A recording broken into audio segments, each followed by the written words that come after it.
Welcome to M1 news. పరారిలో Bandi Sanjay కుమారుడు భగీరథ్ 3 రోజులుగా phone switch off. Hyderabad BJP నేత బండి సంజయ్ కుమారుడు భగీరథ్ పై నమోదైన ఫోక్సో కేసు విచారణ కొనసాగుతోంది. నిందితుడు ప్రస్తుతం పరారిలో ఉన్నాడని, గత 3 రోజులుగా అతని ఫోన్ స్విచ్ ఆఫ్ లో ఉందని సిట్ అధికారి కుకట్పల్లి డీసీపీ రితిరాజ్ తెలిపారు. భగీరథ్ కాల్ డేటా పరిశీలిస్తున్నామని, అతని ఆచూకీ కోసం ప్రత్యేక బృందాలు గాలిస్తున్నాయని వెల్లడించారు. బాధితురాలి స్టేట్మెంట్ ఇప్పటికే రికార్డ్ చేశామని, కేసుకు సంబంధించిన మరిన్ని వివరాల కోసం మరోసారి స్టేట్మెంట్ తీసుకునే అవకాశం ఉందని పేర్కొన్నారు. మన పేట్ బషీరాబాద్ పోలీస్ స్టేషన్లో ఒక ఎఫ్ఐఆర్ రిజిస్టర్ అయింది 684/2026. ఈ రోజే నాకు ఆర్డర్స్ వచ్చింది ఈ కేసుకి రిజిస్ట్రేషన్కి సూపర్విజన్ చేయడానికి.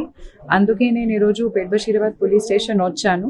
ఇప్పుడు మన ఏసీపీ గారుతోటి అండ్ SHO గారుతోటి ఇప్పటివరకు కేసులో ఏమేమి ఇన్వెస్టిగేషన్ జరిగింది, ఇది 8th మన దగ్గర రిజిస్టర్ అయింది. ఇప్పుడు ఇప్పటివరకు ఏమేమి జరిగింది, ఇంకా ఏం చేయాలి ప్రాపర్గా ఇన్వెస్టిగేషన్ చేయడానికి అన్ని మేము డిస్కస్ చేశాము. ఒక ప్లాన్ ఆఫ్ యాక్షన్ డ్రాఫ్ట్ చేశాము. అదే ప్రకారంగా రేపు కూడా ఇది కంటిన్యూ అవుతుంది. విక్టిమ్ స్టేట్మెంట్ ఆల్రెడీ ఒకసారి రికార్డ్ అయింది, అది కూడా నేను చదివాను.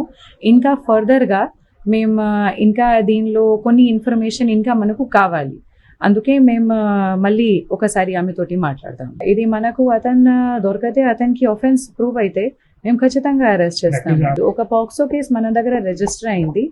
పాక్సో కేసు రిజిస్టర్ అయిన తర్వాత ఇప్పటివరకు చట్టం ప్రకారంగా ఏమేం కేసులు చేయాలి, లాస్ట్ 1-2 డేస్లో కూడా మన వాళ్ళు చాలా ప్రయత్నం చేసి అన్ని డాక్యుమెంటేషన్ కలెక్ట్ చేశారు.